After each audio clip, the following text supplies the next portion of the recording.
मेळाव्यासाठी नाशिकमधील कार्यकर्त्यांमध्ये मोठा उत्साह आहे। थोड्याच वेळात कार्यकर्ते नाशिकहून मुंबईसाठी रवाना होणार आहेत। नाशिकहून सुद्धा मोठ्या संख्येने मनसैनिक आणि शिवसैनिक हे मुंबईसाठी रवाना होतील। राजगड जे नाशिकमधलं मनसेचं मुख्यालय आहे त्या ठिकाणी आत्ताच कार्यकर्त्यांची आपण मोठी गर्दी पाहतोय मनसैनिकांची।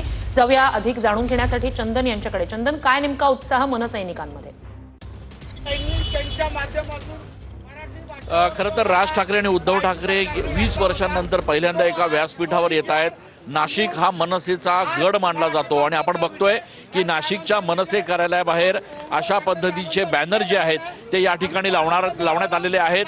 मनसे कार्यकर्ते असतील, शिवसेनेचे कार्यकर्ते असतील, हे सध्या तयार झालेले आहेत। यांच्या गाड्या सध्या सज्ज झालेल्या आहेत आणि हे सगळे कार्यकर्ते पदाधिकारी मुंबईच्या दिशेने रवाना होत आहेत। अण्णा, काय नेमकी तयारी आहे? कशा पद्धतीचा आजचा संपूर्ण उत्साह बघितला असेल? नाशिकमध्ये हजारो कार्यकर्ते महाराष्ट्र नवनिर्माण सेनेचे मुंबईला जाण्यासाठी निघाले आहेत। माननीय राजसाहेब ठाकरे आणि उद्धवसाहेब ठाकरे यांचे विचार ऐकण्यासाठी महायुती सरकारने मराठी भाषेवर जो घाला घातला होता आणि मराठी भाषा संपवण्याचा जो त्यांनी घाट घातला होता, परंतु या दोघा भावांमुळे आणि मराठी माणसामुळे आज महायुती सरकारला GR दोन्ही मागे घ्यावे लागले आहेत। तोच विजय मेळावा मुंबईमध्ये होत आहे। आम्ही सगळे कार्यकर्ते आता मुंबईला निघालेलो आहोत। बघतोय की हे सगळे कार्यकर्ते मुंबईकडे निघालेले आहेत। अशा पद्धतीच्या गाड्या ज्या आहेत त्या या ठिकाणी तयार करण्यात आलेल्या आहेत।